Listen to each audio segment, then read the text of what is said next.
Test mic check 1 2, cobaan 1 2 3, cobaan 1 2 3, hey, this is Kini TV testing audio for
okay.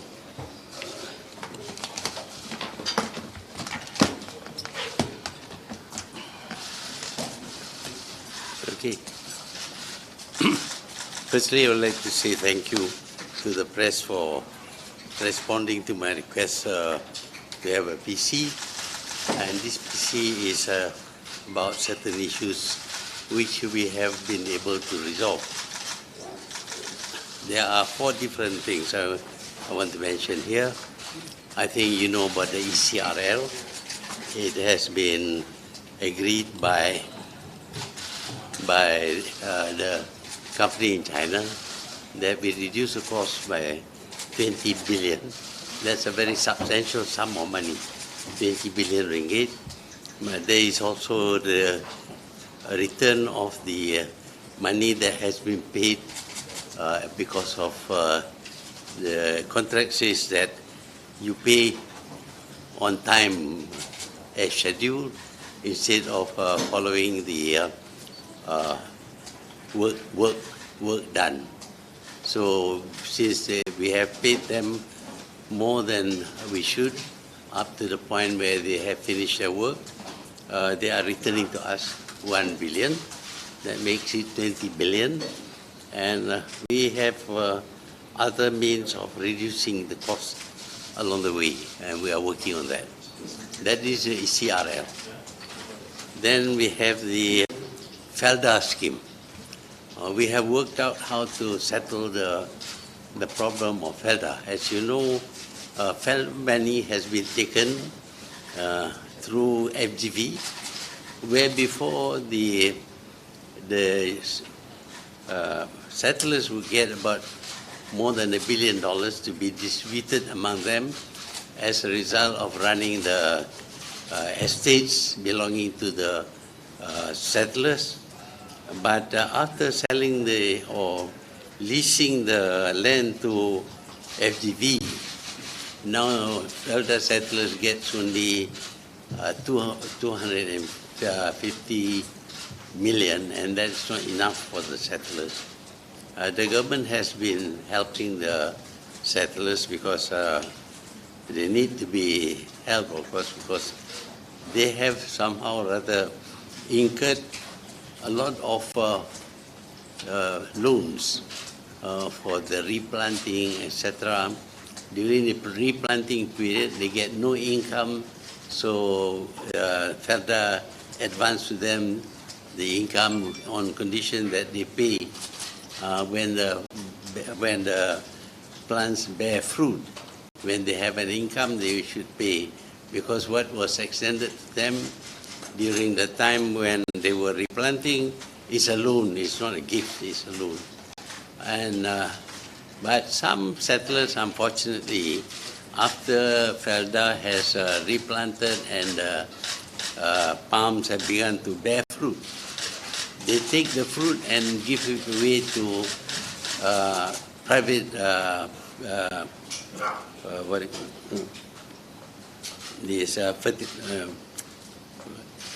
the plants for producing the oil from the fruit. Basically, they are taking fruit which doesn't belong to them, but they are taking it and selling it and taking all the profits. And the plant, of course, pay a good price, but then this is fruit that doesn't belong to the settlers. There are some settlers who did that, and of course they have more money, but they are not paying the loans that they incur during the time when the replanting is on and the trees have not produced any fruit just yet. So that will be settled because we have worked out how to deal with this problem. And of course now we are going to serve notice on the oil palm plant that they cannot take fruits that come from FELDA because these are stolen fruits. So we hope that in that way we will be able to collect more oil and sell the oil in order to benefit the settlers. There are other minor issues that have been resolved by the government, and today I think the FELDA problem has we see a way to deal with the FELDA problem, and it is going to benefit the settlers once again. Of course, our agricultural policy now is not to go for one type of product, because we have people who would plant only palm trees and expect to extract to make money or to become to have an income from palm trees. They tried to copy the British who brought oil palm here, but the British have huge estates, up to 20,000 acres, and therefore they can make a profit being run professionally. But these people have got only 2 or 3 acres, and that's not enough to give them a return. From now on, we want to amalgamate all the holdings of the settlers and run them as big estates. Various units will be created and run them as big estate by professional planters. So that is the solution for this oil palm problem. Then we have the tabung haji. As you know, over the years, the tabung haji was not properly managed, in the sense that they take the deposits of the people intending to perform the pilgrimage and pay it to the pilgrims as a subsidy for their performance of the pilgrimage. Sometimes the subsidy is bigger than the actual amount saved by the depositors. Of course, this cannot go on forever, because if there is if the people stop putting money in tabung haji, there will be no money to pay off as for subsidy to the people who are going to perform the pilgrimage. At the same time, they take the same money, the money that has been deposited with tabung haji, and declare dividends. Actually, they were not making any money, at least not much profit, but they take the deposits and pay as dividends. And so a lot of people keep money there because they see a lot of returns from their investment there. Now we have a problem. If we say we tell this thing with some solution, people will withdraw money from tabung haji. If we say that the money is used to subsidize pilgrims as well as declare dividends, then nobody will want to put their money there. But in order to ensure that they keep on putting money in tabung haji, we have to show that we can pay some dividend. But the dividend is very small. It's mainly coming from the government. This means that people who want to perform the Hajj would still be willing to put their money with tabung haji, because it will be well managed, not like before, where the deposits of the pilgrims were used to subsidize the pilgrims and also to declare dividend. Of course, the number of people who have put their money in tabung haji is very big. Tabung haji managed billions of dollars, billions of ringgit, but this is not the proper way to manage. They need to invest, but they should invest and take the dividends and pay to the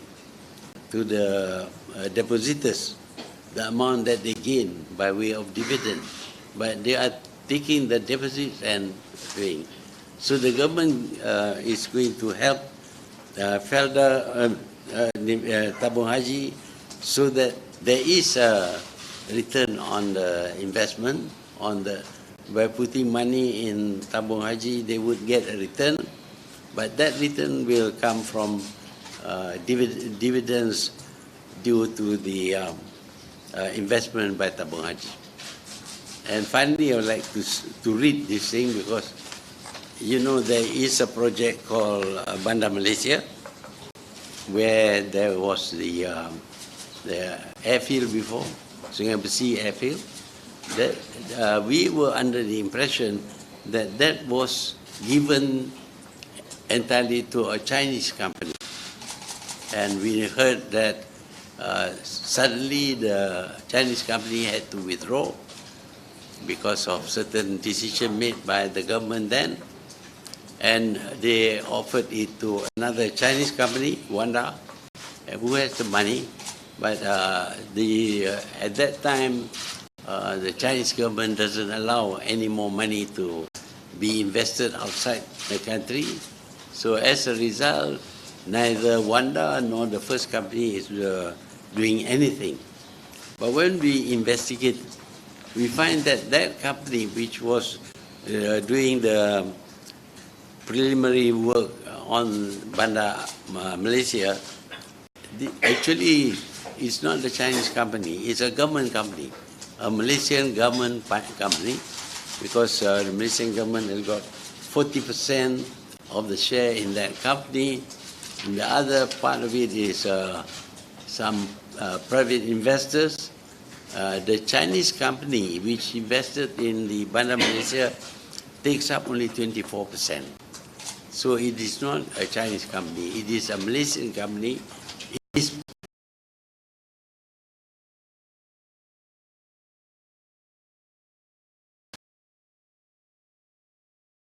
Bandar Malaysia to the company that first bid for it. They won the bid, and I would like to read here the statement that has been made by the government.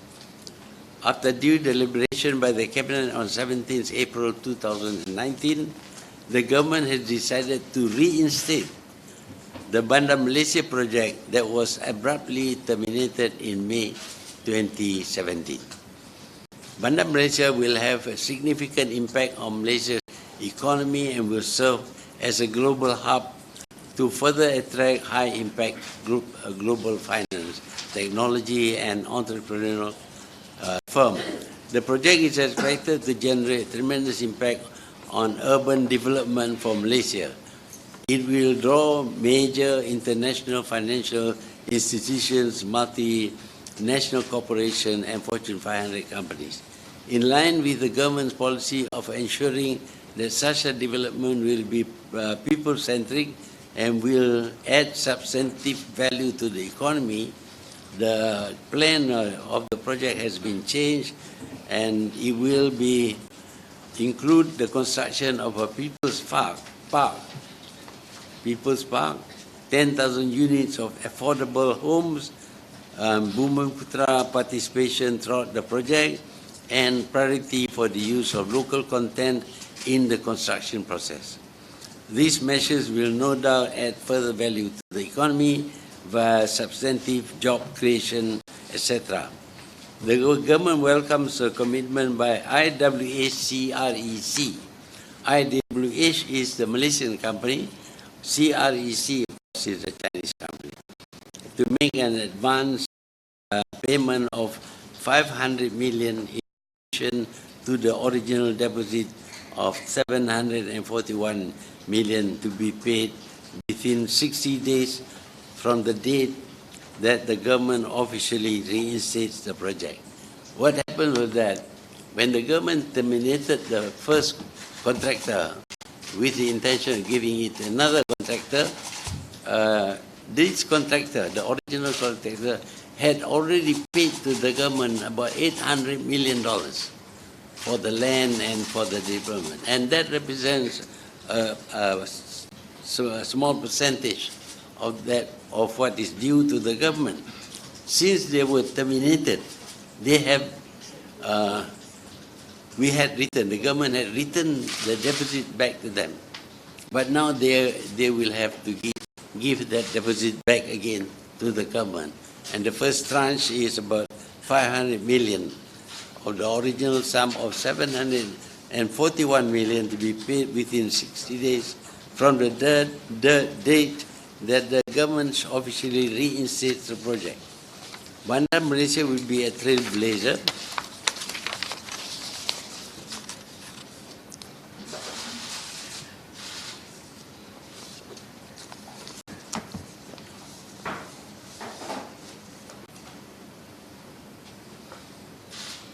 I've already explained who owns the the company, and in fact, more than 60% of the company belongs to Malaysian, not to the Chinese. Like the ECRL, the Bandar Malaysia project would be viewed within the larger context of fostering and cementing long-term bilateral relations. As you can see, we have tackled 4 major problems which resulted from the last administration. They have taken money, and the money cannot be traced as to where it is, and government had to help people like the Felda settlers by making available some funds. Now the rating agencies says that this giving $6 billion to rescue the Tabung Haji is wrong, and they may downgrade Malaysia.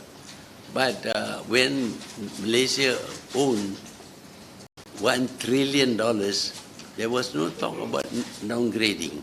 This is strange, because actually we have saved the government a lot of money through all this solving the problems of ECRL, Felda, Tabung Haji, and now Bandar Malaysia. So, well, I suppose the rating agencies have got their own way, their own criteria, but what is a fact is that the previous government owed huge amounts of money that will cause a deficit for years and years in the budget, but they retain the ratings. But now that we are trying to solve this problem, we are told that it is the wrong move. But of course, we will be able to recover most of the investments, or solve most of the problems of the investment within some months after the signing of the ECRL contract. Okay? And yes? Since the contract already terminated, the original contract already terminated for Bandar Malaysia, why the Bandar Malaysia project is not open tender again? No, they would have been unfairly terminated. Actually, the company, the contractor to develop this Bandar Malaysia is partly government. 40% belongs to the government. So if you open tender, we may not get, somebody else may get, but we have been unfair to them. So we have decided to restitute them and give them the right, the chance to develop Bandar Malaysia. But it will change. We will include 10,000 affordable housing. We will have a park there, and we'll use Malaysian material for the development of this Bandar Malaysia. So just now you were saying about rating agency saying giving $6 billion to Tabung Haji or Felda with downgrade. Is it because you were saying about giving to Tabung Haji just now? Tabung Haji normally declares dividend, but they have no money for the dividend. So the government has got to come to the rescue. With regard to Felda, it is not the giving money, it is rearranging their schedules and going back to good practice, not like before where the settlers were able to practically steal the fruits, because the Felda the Felda planted the plant, but when it is bearing fruit, they take the fruit for themselves. It doesn't belong to them. Then when you said that you want to amalgamate holdings of the settlers, are you talking about asking the settlers to diversify into other crops? Or what do you mean by that? No, we find that just planting one crop is a risk, a big risk, because when the price of palm oil, for example, goes down, they suffer. So the new policy on agriculture is to have mixed farming. If you have even if you have 10 acres of land, you plant with one crop, but there must be other cash crops, so that when the time is bad, they can earn some money from other crops. So how much is the cost to restart the buyback Malaysia you're looking at? How much is the cost? Well, the same company will have to work that out, but obviously they are going to pay us for the land that they have acquired, and from then on they will initiate construction, but not based on their plan, based on a new plan that will have to be redrawn so as to give place for low-cost houses as well, not just luxury buildings. So the consortium will have a 60% stake as before. Hmm? The consortium, the IWD and CIBC will have a 60% stake as before, or will that be renegotiated? No, they have only, actually, the Chinese track has only 24%. The rest belongs to Malaysian. Of the part that belongs to Malaysian, 40% is the government, and about 20-something% belongs to a company which invested. Will there still be housing the terminus for HSR? Because Bandar Malaysia was built right time the railway is in. But will this We'll be keep that in mind, so that if we do build the HSR, there will be sufficient room for the station. About the SHR, China has shown their interest. So would you discuss with the China in your next week visit to Beijing? So what interest? taking part in building the HSR? Yes, to win the SHR. HSR has been postponed for 2 years. This we negotiated with Singapore, and we had to pay some compensation for that. We had 2 years to think about what to do with the HSR. It has not been given out. The contract has not been given out. So we don't know whether it will be the Chinese, the Germans, or the Japanese. But once we realign and work out a new way of having the HSR that is not too expensive, then we will give out the contract. Now there is no contract given, excepting that Singapore has invested in the terminal in Singapore. Can you comment on FTSE Russell to withdraw Malaysia from global government global bond index and the potential outflow due to that announcement? We have withdrawn. Potential to be withdrawn from the global. Yeah, that is the report by rating agencies. It's not by us. We have no intention to withdraw. Okay, thank you. Thank you. Yeah. Just talking to Bandar Malaysia, has there been any new takers, anyone else interested to invest in the area? No, we feel that we have done wrong thing for the company. We think we should return it to the company. Okay.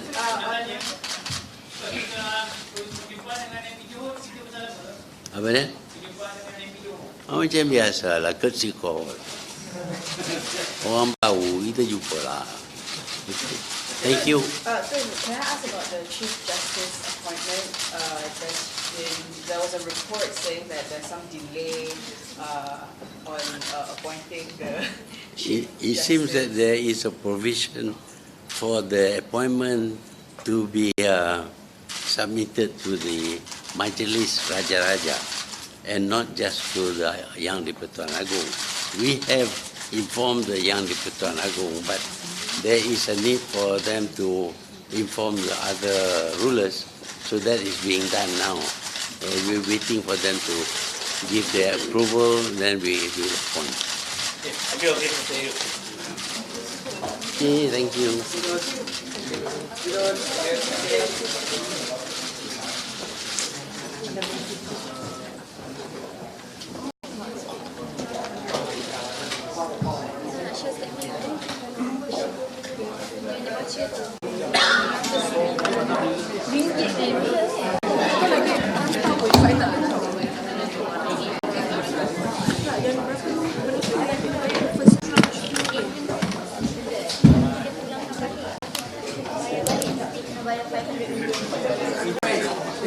So